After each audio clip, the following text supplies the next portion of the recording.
यह हकीकत हमें भारत के इतिहास के एक काले अध्याय सेलुलर जेल, जिसे काला पानी के नाम से भी जाना जाता है, जिसकी एक दर्दनाक दास्तान बताने जा रहा हूं। यह सिर्फ एक जेल नहीं थी, बल्कि हमारे उन वीर स्वतंत्रता सेनानियों के लिए एक भयानक कारागार थी, जिन्होंने देश की आजादी के लिए अपने प्राणों की आहुति दी।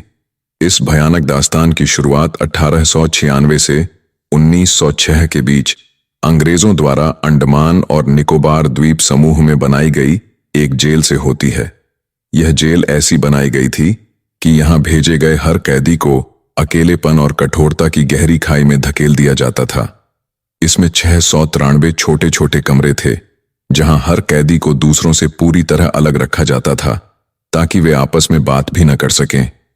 ये एक ऐसी दुनिया थी जहां इंसानियत का दम घोंटा जाता था। इस जेल में हमारे देश के महान सपूतों को रखा गया था, जिनमें वीर सावरकर, बटुकेश्वर दत्त, योगेंद्र शुक्ला और सत्येंद्र बोस जैसे नाम शामिल थे। उन्हें यहां इंसान से भी बदतर समझा जाता था। उन्हें कोल्हू के बैल की बनाकर नारियल से तेल निकालने, पत्थर तोड़ने और यहां तक कि अपने मृत साथियों के शव उठाने जैसे कठोर काम करने पड़ते थे। उन्हें सड़ा हुआ खाना दिया जाता था और बीमार होने पर कोई इलाज नहीं मिलता था, जिसकी वजह से कईयों ने आत्महत्या कर ली। इस जेल में शारीरिक यातनाओं से कहीं बढ़कर मानसिक यातनाएं दी जाती थीं। अंधेरी कोठरियों में बंद, बिना किसी रोशनी, आवाज या बातचीत के कई कैदी अपनी मानसिक स्थिरता खो बैठे।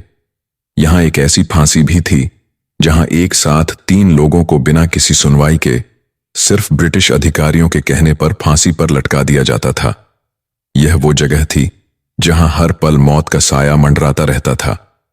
1947 में जब भारत को आजादी मिली, तब इस जेल को हमेशा के लिए बंद कर दिया गया।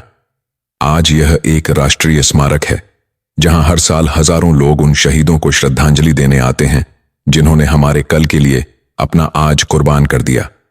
यह जेल सिर्फ एक इमारत नहीं, बल्कि बलिदान का एक जीवित प्रतीक है। यह हमें याद दिलाती है कि हमारी आजादी कितनी मुश्किलों से मिली है और उसका मूल्य कितना गहरा है। यह एक ऐसी कहानी है जो हमें हमेशा हमारे उन वीरों की याद दिलाएगी, जिनके बलिदान की वजह से हम आजादी की सांस ले पा रहे हैं। तो दोस्तों, इन महान स्वतंत्रता संग्राम सेनानियों द्वारा बिताए काला पानी की सजा क्या वाकई दिल दहलाने वाली थी? कमेंट करके जरूर बताइएगा। और भी इसी तरह की ज्ञानवर्धक जानकारी के लिए हमसे जुड़े रहिए। साथ ही हमारे YouTube चैनल को लाइक, शेयर और सब्सक्राइब करें। मिलते हैं अगले वीडियो में, तब तक के लिए अलविदा।